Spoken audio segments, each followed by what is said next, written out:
Children, welcome back to e-learning classes of P.N.AMERSEY High School. Hope you all are safe. So let's begin our chapter number 9, a bicycle in good repair. Children, this is really very interesting and humorous story written by Jerome K. Jerome. Let's start. If you wish to go on a long bicycle ride, the bicycle should be in good condition. If possible, an expert mechanic should overhaul it. But what happens if the machine has a wheel of its own and the mechanic knows next to nothing? This story is all about the bicycle. The author means the narrator of the story and his friend.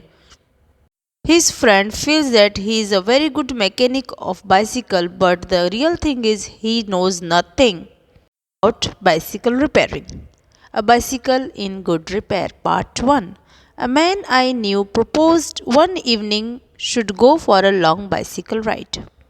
Children, here the narrator was invited by his friend to go for a long bicycle ride together on the following day. I agreed. Narrator says, okay, we'll go. I got up early for me. I made an effort and was pleased with myself. So here narrator is very happy and he got up early in the morning and he is ready to go for the bicycle ride. But the person who invited the narrator came half an hour late. Was waiting for him in the garden. It was a lovely day, he said. That's a good looking machine of yours. How does it run? So, children, when the author means the narrator is waiting for his friend, he came late. It was a lovely day, the visitor said. And then he looked at narrator's machine and said, the machine looks very good. Oh, like most of them, I answered.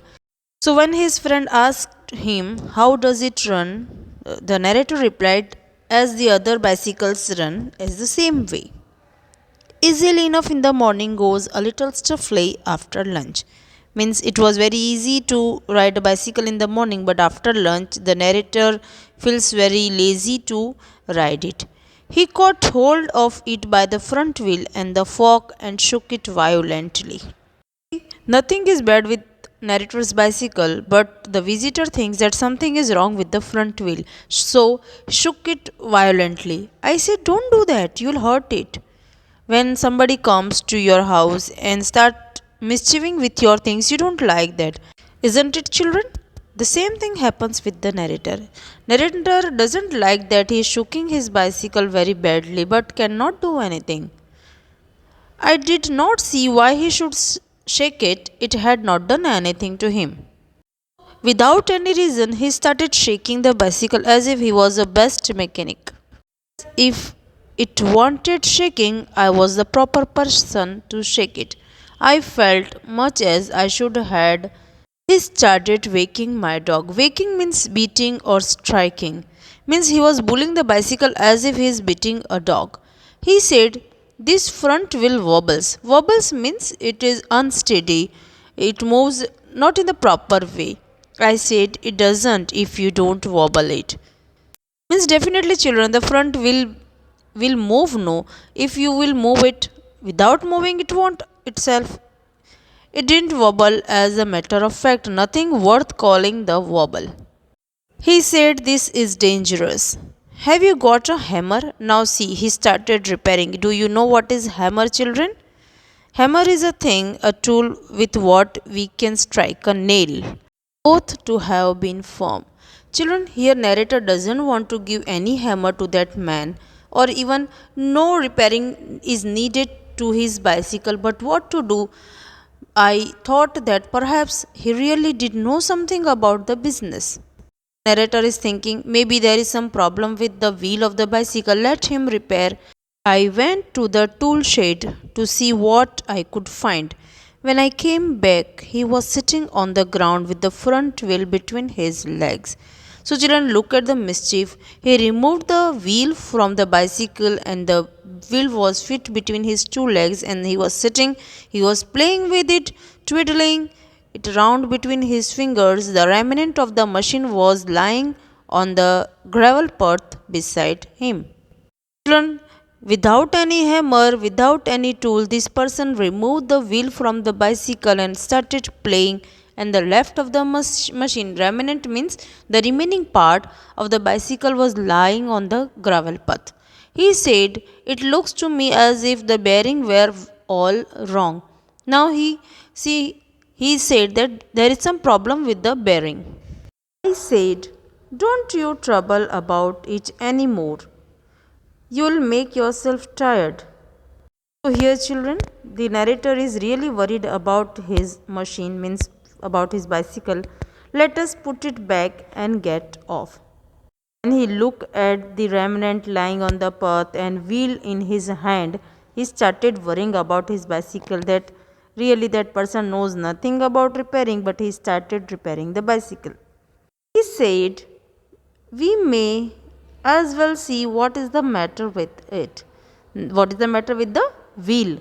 Now it is out. It is out means the wheel wasn't out to itself, but he says like that. He talked as though it had dropped out by accident. Before I could stop him, he had unscrewed something somewhere and out rolled all over the path some dozens or so little balls. Here the narrator want to stop him, but as he stopped, before that only he unscrewed something. He opened something from somewhere in the bicycle and dozens of small balls. The narrator doesn't know from where these balls have come out and all were rolling on the path. "Catch!" he shouted. "Catch! We mustn't lose any of them." He was quite excited about them. Now, children, as if he is playing with the bicycle and the parts of the bicycle was in very good condition, but now it isn't. He started playing with those balls and the wheel. Narrator, my God, what must he thinking about now? We grovelled round for half an hour and found 16. He said he hoped we had got them all, because if not, it would make a serious difference to a machine. Yes, children, it's really very true. If you remove something from the machine, you need to fix it back. Otherwise, it will make a serious difference. I put them for safety in my hat. Now, look at the intelligence of this narrator also.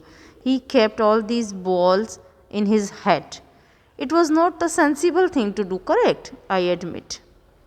Look at the presence of mind of the narrator also. He put all the balls in his head, and now then he is thinking that that wasn't a sensible thing to do. Even I agree, children. So this was the explanation of part 1 of the story. Hope you all enjoyed and understood the part of the story well. Rest of the story I'll send you in the next video. Till then, stay safe. Thank you and have a nice day, children.